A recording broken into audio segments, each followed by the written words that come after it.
টাকা অফার নিয়ে মুখ্যমন্ত্রীর দাবি এবার উড়িয়ে দিলেন আরজি করে নিহত চিকিৎসকের মা। তার বক্তব্য, মুখ্যমন্ত্রী যা বলছেন সেটা মিথ্যে কথা বলছেন। টাকার অফার দেওয়া হয়েছিল।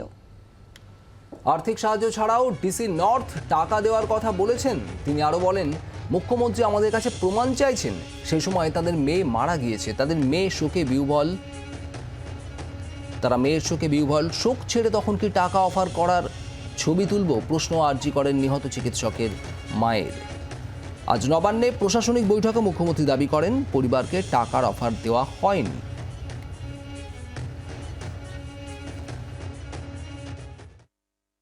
তাদের দাবি রেখেছে, তারা যদি নিজেদের সিকিউর না মনে করে কাজের জায়গায়, তারা আন্দোলনে কি করে ফিরবে কাজে? আন্দোলনের গলা টিপে মাপতে উনি চেয়েছেন, যাতে আন্দোলনটা থেমে গেলে উনি ওনার নিজের জায়গায় ভালোভাবে ফিরতে পারবেন। একদম মিথ্যে কথা বলেছেন উনি। টাকার অফার তো দেওয়াই হয়েছিল, কিন্তু সেটা তো মুখ্যমন্ত্রী মিথ্যে কথা বলছেন। উনি তো বলছেন পরিবার টাকা চেয়েছিল, কখনো চাইনি। বরং উনি বলেছিলেন আপনার মেয়ে তো একটা পাবে, ওটা দিয়ে মেয়ের স্মৃতির জন্য কিছু বানিয়ে রাখবেন। আমি বলেছিলাম দিদি তখনই নেব যখন আমার মেয়ে বিচার পাবে এবং দোষীদের সাজা হবে, তখন আমি নিজে গিয়ে আপনার দপ্তর থেকে নিয়ে আসবো। আর ঠিক এই জায়গায় দাঁড়িয়ে মুখ্যমন্ত্রী এই টাকার অফার দেওয়া নিয়ে কি বলেছেন শোনাবো। সোমবার দিন গিয়ে আমি ডিটেলস তাদের জানাই, বাবা মাকে, সাথে আমার সিপিকেও নিয়ে যাই, এবং আমি তাদের কি কি অভিযোগ আছে সবটা সিপিকে রেকর্ড করতে বলি। আর অনেকে বলে বেড়াচ্ছে না আমি টাকার কথা বলেছি, আমি মোটেই বলিনি। আমাকে প্রমাণ দেখা কোথাও আমি টাকার কথা বলেছি, মেনশন করেছি। মিথ্যে কথা, কুৎসা, অপপ্রচার, চক্রান্ত। সেদিনের ভিডিওগ্রাফ প্রত্যেকে আমি নিচে নামার পরে প্রেস করেছিলেন, প্রেস কনফারেন্সে প্রেসের সাংবাদিকরা ছিলেন, আমার সাথে সিপি ছিল। আর এবার আপনাদের শোনাবো বিরোধী দলনেতা শুভেন্দু অধিকারী কি বলছেন এ প্রসঙ্গে। এই বাচ্চা বোনের মতো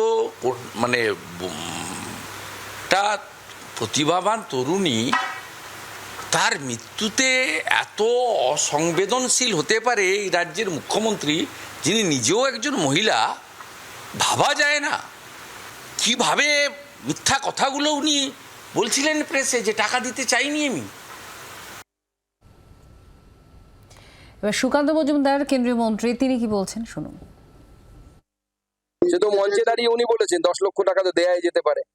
ওটা মিথ্যে কথা। ওটা মমতা ব্যানার্জি বলেননি, মমতা ব্যানার্জি ভূত এসে বলে গেছিল। আমরা তো টিভিতে মমতা ব্যানার্জি বলেছে দেখেছি। এই টাকা অফার করার প্রসঙ্গ, সে বিষয়ে ব্রাত্য বসু রাজ্যের মন্ত্রী, তার বক্তব্য শোনাবো। এটা নিয়ে তো আগের দিন আমরা একটা সাংবাদিক বৈঠক করেছিলাম, যেখানে পরিষ্কার আমরা ভিডিও ফুটেজ দেখাই, যেখানে ওই অপরাজিতার বাবা মা বলছেন যে তাদের কাছে কোনো পুলিশ বা কোনো প্রশাসনের থেকে এই ধরনের কোনো প্রস্তাব কখনো আসেনি, এবং তাদের যে প্রাথমিক যে বক্তব্য বা বয়ান, এটাও আমরা বলি যে তারা এটা নিয়ে আমরা কোনো কাটাছেঁড়া করতে চাই না, আমরা ওই কথাকেই মান্যতা দিতে চাই। তো এটা নিয়ে যদি আবার নতুন করে বিজেপি রাজনৈতিক কোনো জলঘোলা করতে চায়, মানে বারবার তারা ব্যর্থ হচ্ছে এটা নিয়ে করতে চেয়ে, তা তারা করতেই পারে।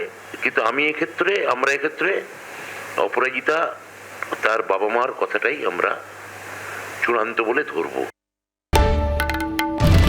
বাংলার আওয়াজ, বাঙালির আবেগ, জি 24 ঘন্টা।